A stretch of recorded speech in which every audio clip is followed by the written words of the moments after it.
What's going on, everyone? In this video, we're going to be talking about the 20 questions you can ask a lender to get a better idea if you should work with them.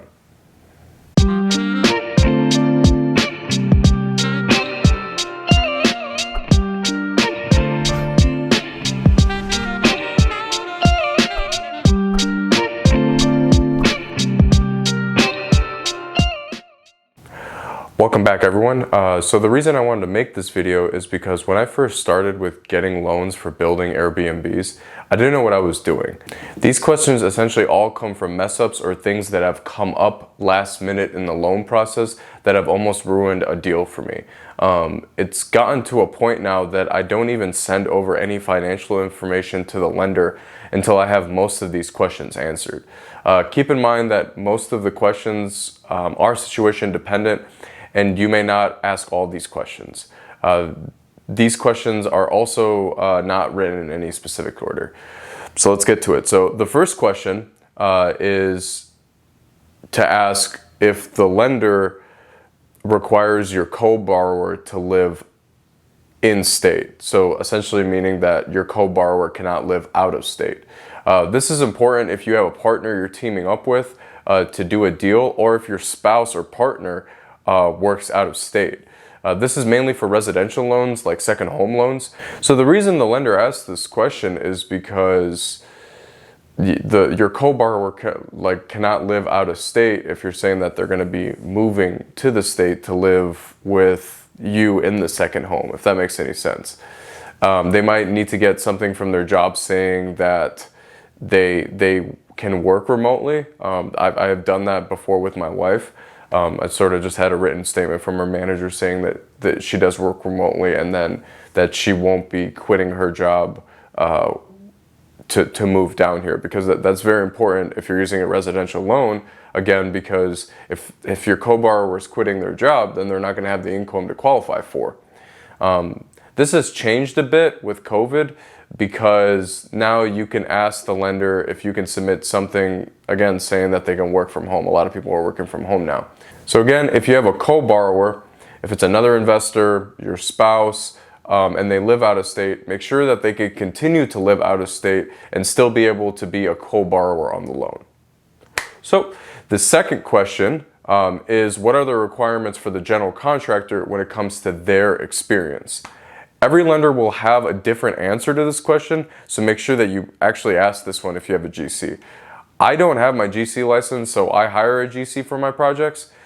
Some lenders will only ask if their license is active, your GC's license is only active, or if they can operate in the state which they are building. That's essentially all they ask, if they have their license and they can operate in the state that they're building.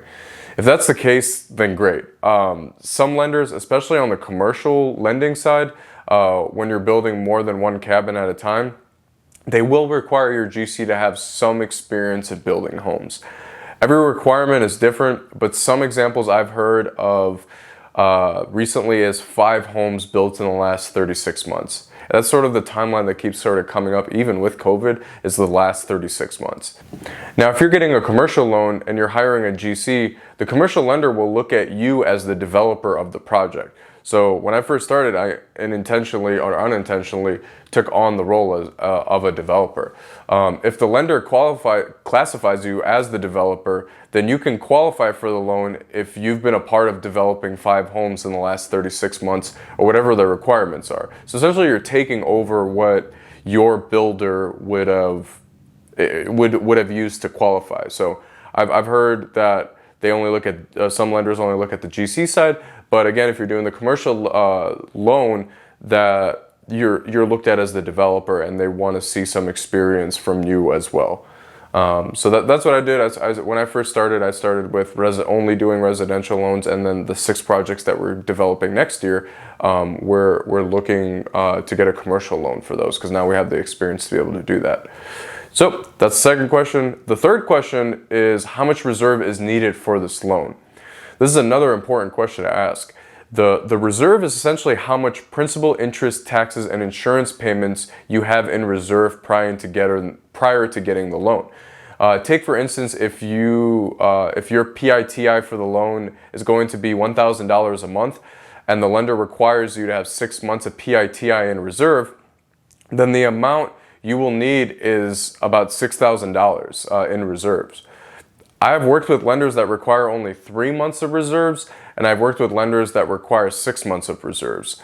I've been also quoted by some commercial lenders all the way up to 12 months in reserves. Keep in mind that this reserve can also be money that you have in stocks or lines of credit. So make sure you ask your lender what qualifies for funds you have to meet that reserve requirement. So the fourth question is, if there's a contingency, does it need to be paid up front? The second part of the question is, can half or full contingency be waived? This is one of those things that you simply just don't know what you don't know. I learned about this during the very first loan that I did. Ever since then, I have worked with 5 other lenders, and only the first one that I worked with used this whole like quoting a contingency thing. But it almost destroyed my first deal at the last second, so it's important to talk about here. So here it is. Some lenders have a requirement that states that you have to pay like 10 to 20% of the build costs outside of what's in reserve, just in case something happens and the project goes off budget. This is, again, on top of your down payment requirement and on top of your reserve amount, like I just said. Again, I don't hear of too many lenders that do this anymore, but it's better to be safe than sorry by just asking if there's a contingency that's due at closing. In my case, I was able to get the entire contingency waive on my first deal, but that was because we were like 4 days away from closing and the pressure was on everyone to get the deal done. So again, just better be safe than sorry when it comes to that. The fifth question is a continuation on the third and fourth question, which is, can reserve or contingency money be sent as a gift from someone? Second part of the question is if there's a limit to how much gift can be sent, and how close can the person be to me? Being like, can they be like a friend, or does it have to be like a sibling or like a parent? So this question is important if you don't have enough money for either the down payment, the reserve amount, or the contingency if there's one. If someone you know, like a friend or family member, wants to gift you money, they can, but the lender may require them to be a close relative, and there may be a cap on how much money they can send you. Now, this money technically only has to show at closing, like it only has to show in your account at closing. I've heard of some lenders telling their clients that they can send the gift back to the sender once the closing is completed. I'm not advising to do either one, so talk to your lender before doing something like this, because it can be looked at as you're trying to get around the rules to make the deal work, which is essentially committing loan fraud at that point. But it's important to know that this is an option if you don't have the funds to complete the deal fully. I did do this during my first loan, during my first deal that I did for the first cabin we built. So the sixth question is, which I already mentioned a little briefly, is who can I receive a gift from? Can it be a friend, or does it have to be a family member? This question is pretty self-explanatory. However, one thing to think about is gifts are specific to residential loans. When you get into commercial loans, someone can't gift you money, or at least it's very difficult to. On the commercial side, if someone is putting up a certain percentage of the down payment and closing costs, they'll be considered a partner and or a co-borrower to the loan. This means that they have to qualify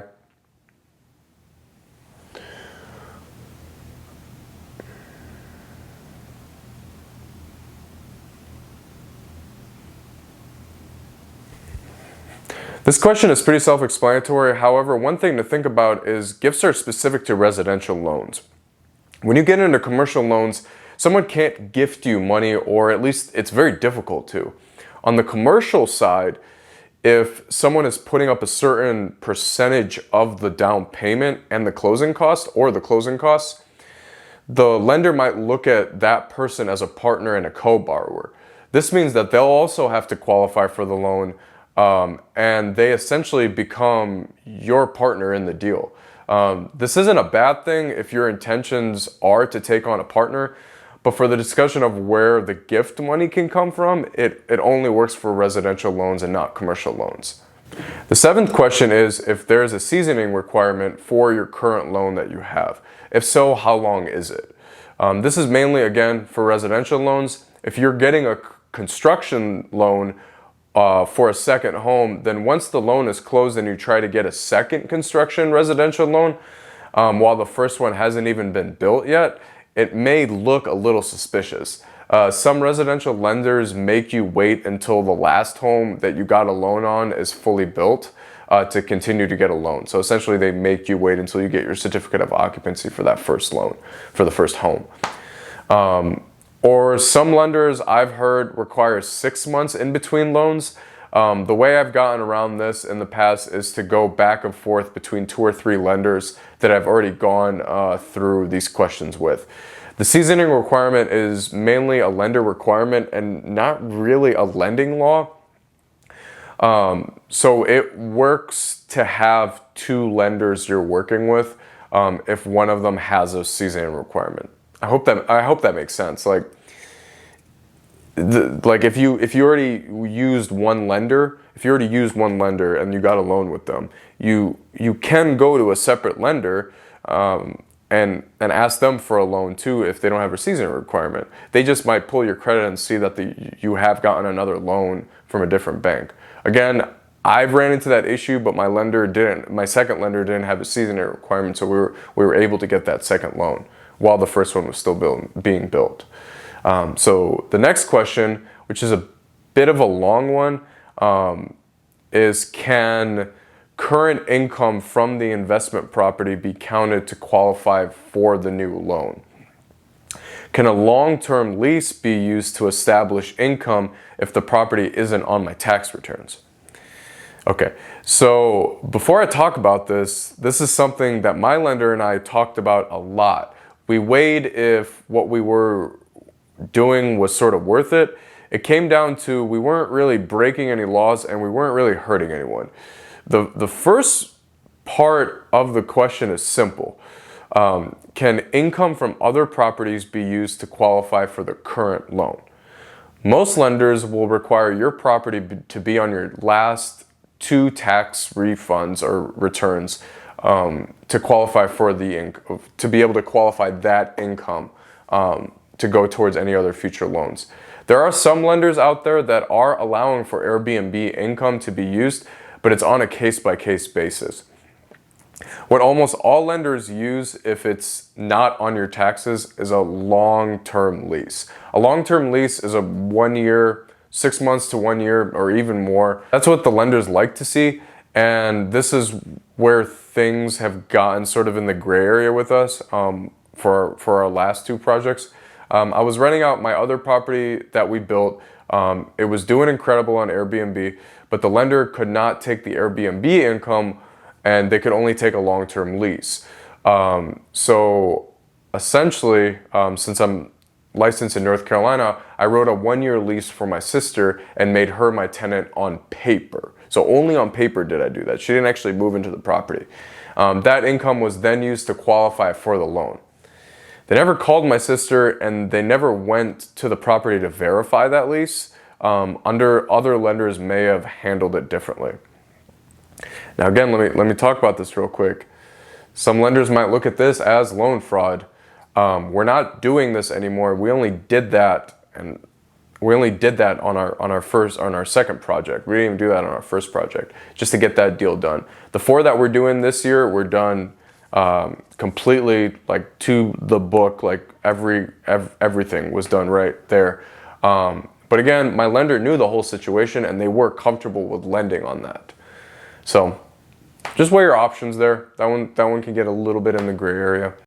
The 9th question is if a lease agreement is accepted over tax returns, then how much of the lease can be counted towards the loan to help qualify for it? Some lenders also take a percentage of the lease amount, so something like 70% of the lease payment, and that's the only thing that can be counted towards the income. So they won't even take like the full 100%. Again, this was something that was a little outside of the box. At the end of the day, my loan officer was comfortable with doing it, so no one was really hurt by doing it. Everyone made money in the transaction, and I've never missed a payment on any of my home loans. So again, like, take for example, if you have $1,000 lease, so like your tenant is paying you $1,000, some lenders will only allow you to take 70% of that to qualify for your next loan. So like they only let you count $700 towards towards income to qualify for the next loan compared to the full 1,000.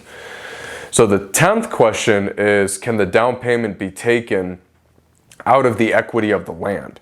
Another way to ask this question is, can the land be used as collateral to qualify for the loan if it's already owned outright? Outright being that that you don't have any type of loan on the land.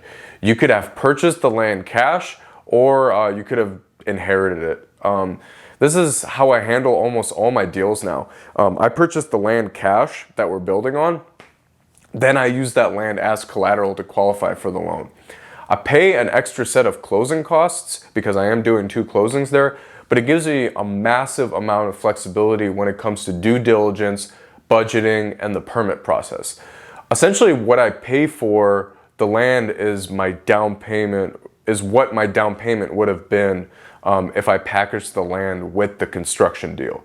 So all you have to ask the lender is if they accept the land as collateral and if that land can be used to qualify for the loan. If so, again, I recommend actually paying for it cash outright because it's the same thing when it comes to the down payment. So the next question is, can closing costs be rolled into the loan? It also helps to ask if that same equity you have in the land can pay for the closing costs. It helps to have a valuable piece of land to accomplish this. This is a very important and lucrative strategy if you can structure it right. You could essentially go no money out of pocket if you have the right piece of land. I've got a total of $30 out of pocket on my last 3 deals. $30 each, just nothing. I mean, my attorney didn't even take the $30 check I wrote him at the closing table. That was accomplished by knowing exactly what the lender required and structuring the deal to those requirements. So the 12th question is, can holding costs be included into the loan? This is an interesting idea, and the only reason I bring it up is because I've recently read on some lenders' websites that they are starting to offer this. Holding costs are mainly the payments that you make while the rentals are being built. These are usually interest payments.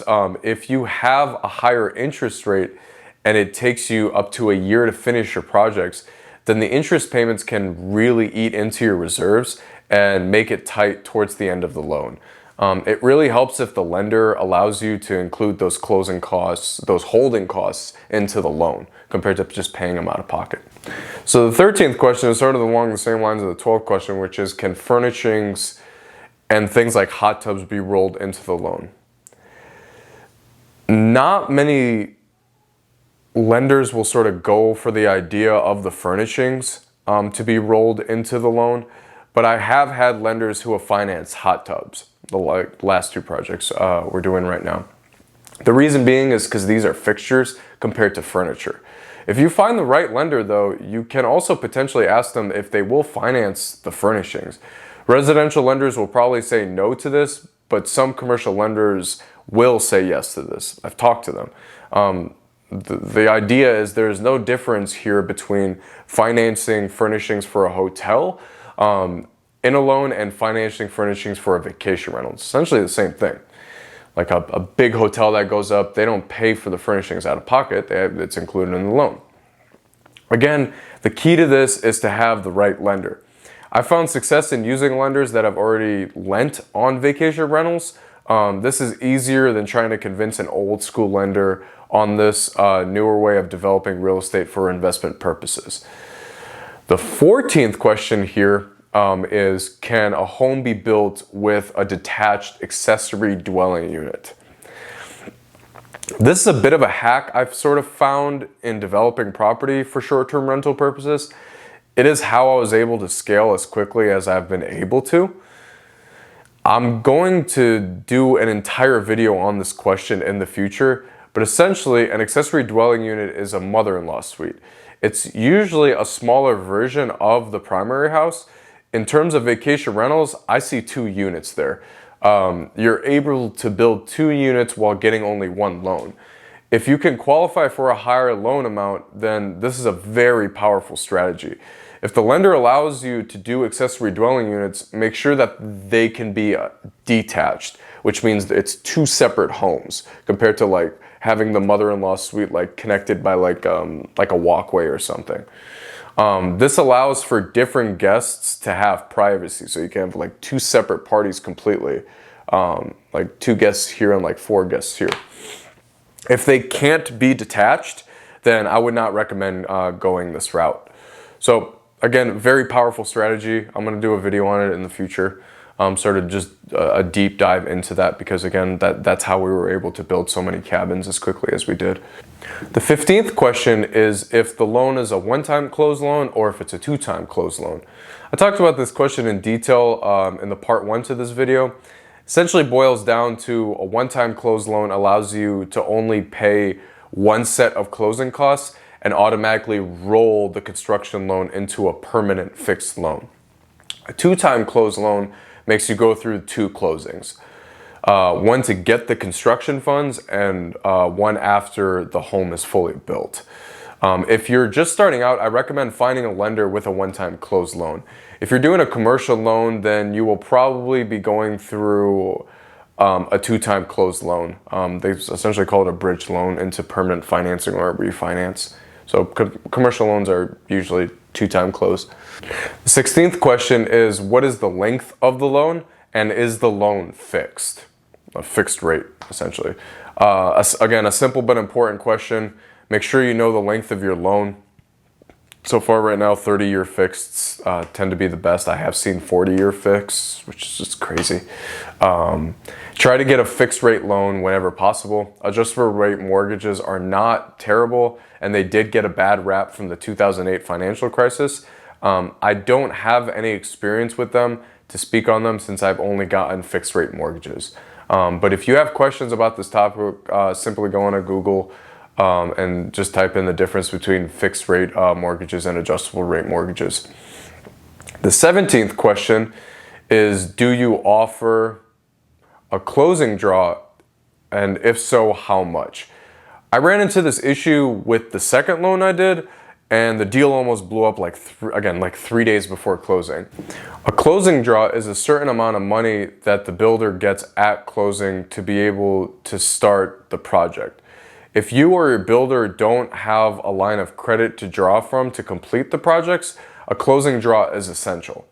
Usual amounts for closing draws is 10%. If 10% is not enough, then you or your builder will have to come out of pocket to make up the difference in between closing draws, construction draws. So that's very important to know. If some subcontractors required to be billed or paid up front, that strategy won't work without a closing draw. All right, so we're almost there. So the 18th question asked is, does the lender go off of appraised value or do they go off of purchase price? This is important if you got a good deal on the land. We're talking about the land here. If you're using the land as collateral to qualify for the loan, this question is very important. Because say you just purchased the land for $50,000, but it's worth $100,000. Then you'll be able to potentially build 2 units instead of getting 1 because you can qualify for a bigger loan. If you don't want to take on a bigger loan, then it's still helpful to go off of appraised value because you'll be able to roll things like closing costs and potentially furnishing costs. From my experience, residential lenders go off of appraised value and commercial lenders go off of purchase price. I recently talked to a lender that actually had a seasoning requirement like how we just talked about. They went off of purchase price if the land was owned for less than a year. They went off of appraised value if it was owned for more than a year. It's another interesting thing that I just learned like today. I have felt that if the lender goes off of purchase price, you purchase the land at a good deal, you're leaving some sort of money on the table by allowing the lender to go off of the smaller number. So again, weigh your options there. Purchase price, not terrible. So 19th question is, what's the down payment requirement? Another very simple question, but very important. Down payments can be anywhere between 0% down with VA loans all the way up to 50% if you're trying to be pretty conservative and not take on too much debt. So again, simple one. And finally, the 20th question is, does the lender go off of loan to value or loan to cost when it comes to determining your down payment requirement? Loan to value is determined by looking at what the home will be worth once it's built. Loan to cost is what the cost of the overall build is going to be. From my experience, they tend to determine your down payment based off the lower of the two numbers. So that's everything. I know that was a bit long and a bit winded on my end, but that was a culmination of the last 4 years of talking to lenders. Almost every single one of these questions comes from an issue I've run into while trying to get a loan to build vacation rentals. I'm very proud that I've done this video because I haven't found a resource or a video anywhere that has gone this much into detail when it comes to the loan process of the construction loans and what questions to ask. What I suggest doing is getting on the phone with lenders in your area that offer construction loans and ask them some of these questions. Don't just email dump all of these questions into a lender's inbox. Take the time to get on the phone with them, or even better, try to schedule a face-to-face with someone in your local area. What I've found is that's faster than trying to get them on an email. I usually email them first to schedule a time to talk with the lender, and then I just ask the questions I just went over. I hope this video helps you get a loan with ease, and if you have any questions, please ask them in the comment section below. I also started doing one-on-one consulting. If you'd like to schedule a one-on-one call with me, the link again is to that below. I'll see everyone on the next video. Thanks.